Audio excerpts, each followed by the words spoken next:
So, little view.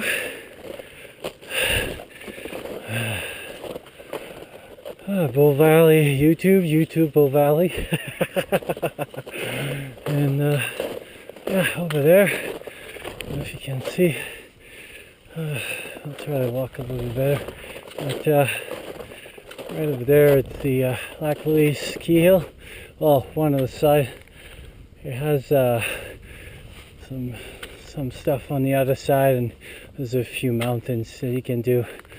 So it's right over there. There's a few of them here. Nice little. You can see over there. I don't know if you see pretty well with the, but a little bit of a glacier. There's a bunch of glacier around here. Actually, there's two on the other side of the lake. They're pretty nice. I'd like to do them one time. There's a little hut you can climb up, and then in 2 days you can do each side. There's two glaciers. So, but yeah, like as you can see over there, that's if you can see, there's ice right between those peaks. So like this, right where I'm pointing right now, and basically. What glaciers are is accumulation of snow, and because the snow doesn't have time to melt through centuries, almost like maybe this is 100 years, 150 years old, or 200 years old, even older. What happened is that the snow accumulates and pack, and then basically it forms ice.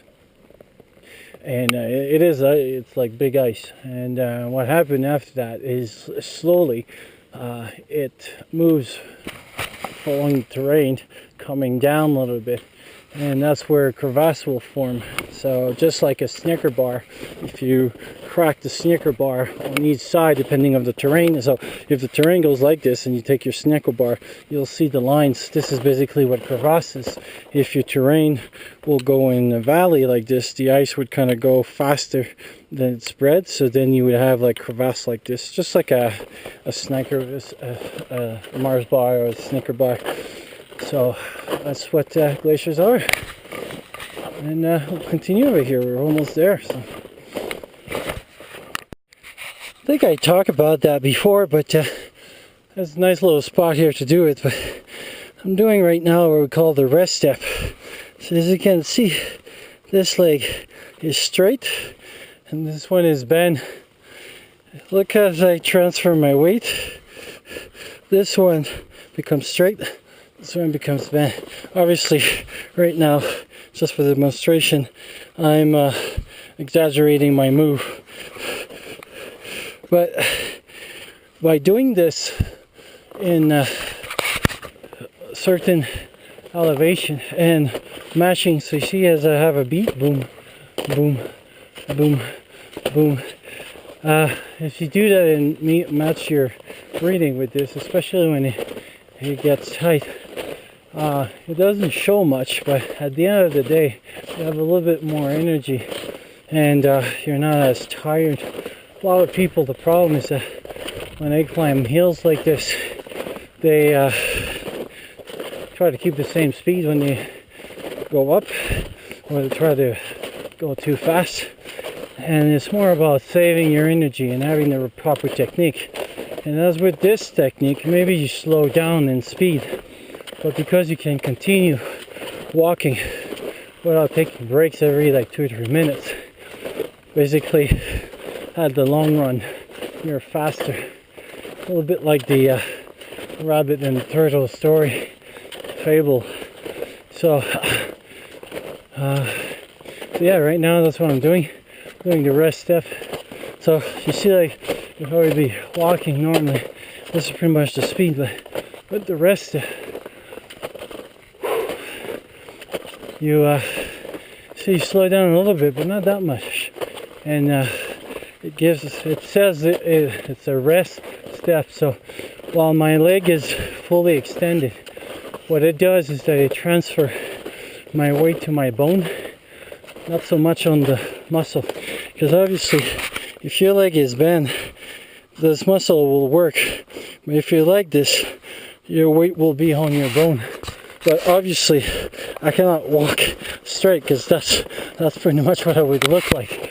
So, but every second step, if you can extend your leg like that in a place where you got a long elevation, or especially when you're doing high altitude, at the end of the day, you're saving a lot of energy and oxygen as well, and it makes a difference between making the summit or not, or even if something happened.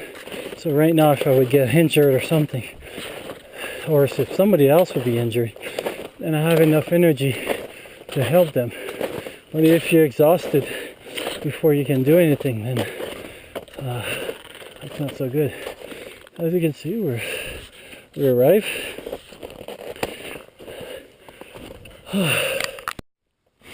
So, little tip, when you're in avalanche terrain,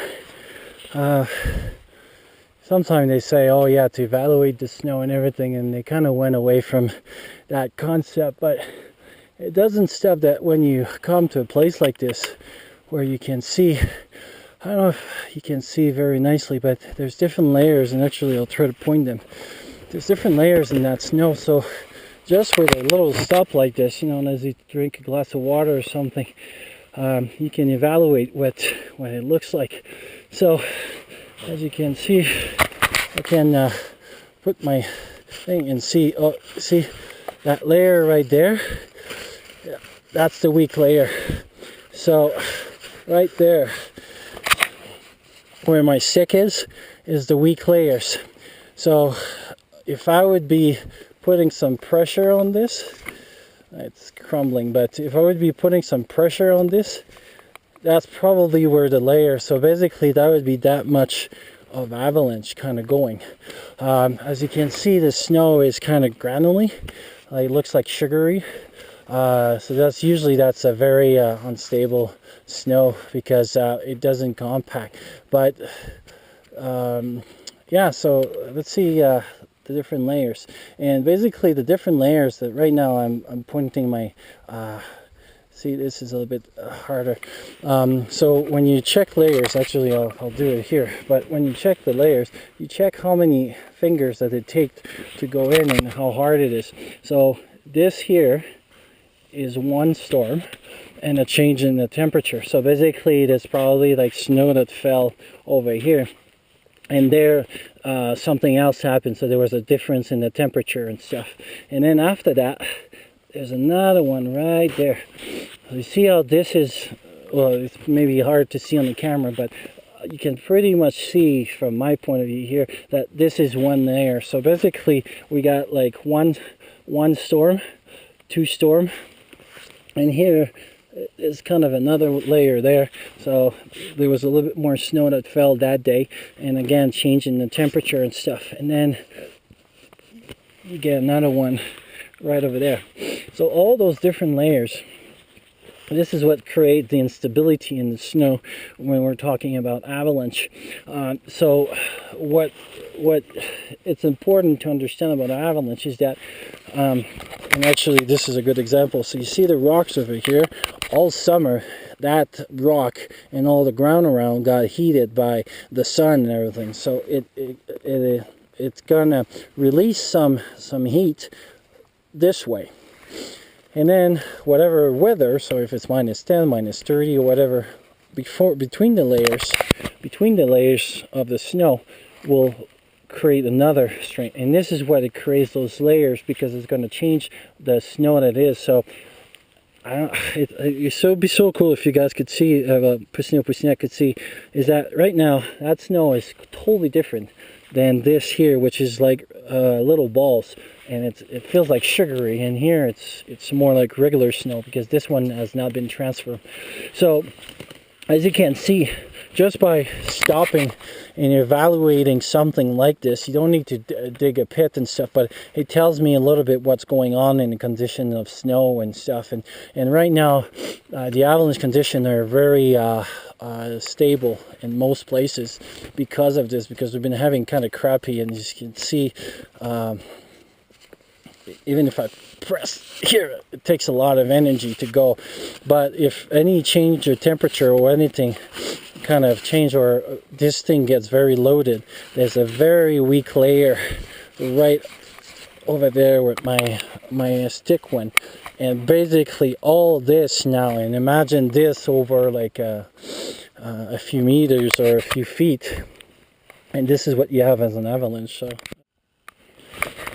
So in little tips and tricks about avalanche, again, this is another one that can be useful, but this time, well, I mean, you can still look at the different layers for the snow, but this one is how it's shaped, and it kind of tells me a little bit about the wind direction over here, and it kind of looks like the wind kind of sculpt the snow like this because of like the way it strats. And that means that if the wind is one way, then if you're going on so let's say, as you can see here, the wind pushing, and there would be a slope over there, so where the tree is now. So because this wind brings it this way, then the slope over there would be what we call wind loaded. That means that the snow that would be on this side of the tree would be a little bit more scarce and more hardest, because it would be the wind would kind of bring it, but on the other side would bring a little bit more snow, so it would be more wind loaded. So if I would cross under or something, there would be more risk of having avalanche on the other side, because there would be more snow, so like compressing a little bit more and stuff. So just even from little features like this, you can tell a little bit about wind and directions like this. So, and also, as you can see with the greens, you can kind of tell also where the sun mostly comes, because everything is pretty much green on this way, so it looks like the sun goes from this way, and it's almost 4 o'clock and the sun is there, so that means this is probably west, and south most likely over here, and then east would be most likely there, which makes sense with the trees. So as you can see, because green means that they need sun, and actually this one is a perfect example of this. There's no much branch on this side, and then all these branches are going kind of in this circle there, which just follows where the sun is. And why is it important is because now, if I would, again, this is the forest, so it's pretty safe, but if I would be climbing a mountain this way, that means that the sun is hitting there, so it means that it's more a south face slope, and means that the sun can change whatever condition it can have.